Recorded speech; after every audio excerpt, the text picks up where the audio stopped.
l'armée a décidé de s'octroyer la plus grosse part du gâteau en matière de rentrée,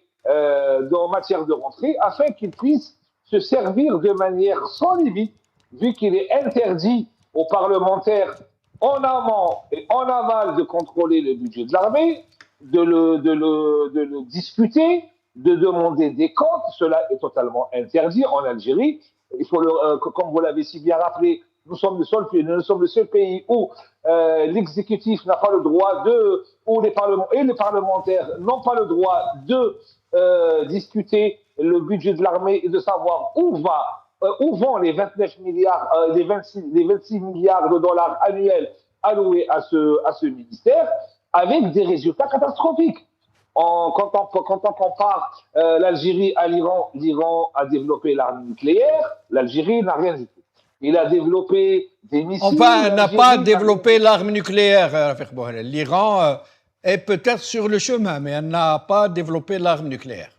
Oui, elle a un programme très ambitieux sur le nucléaire. L'Algérie n'a aucun programme.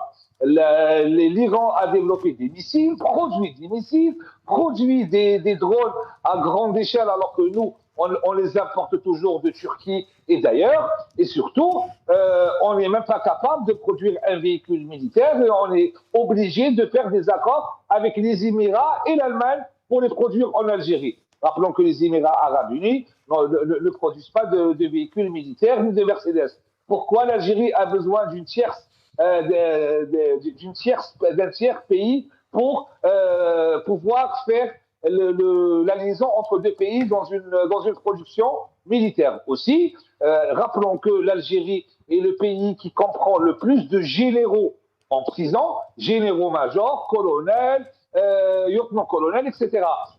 Et tous en prison pour deux chefs d'inculpation les plus répandus, à savoir intelligence avec puissance étrangère, donc haute trahison, et enrichissement illicite, donc corruption.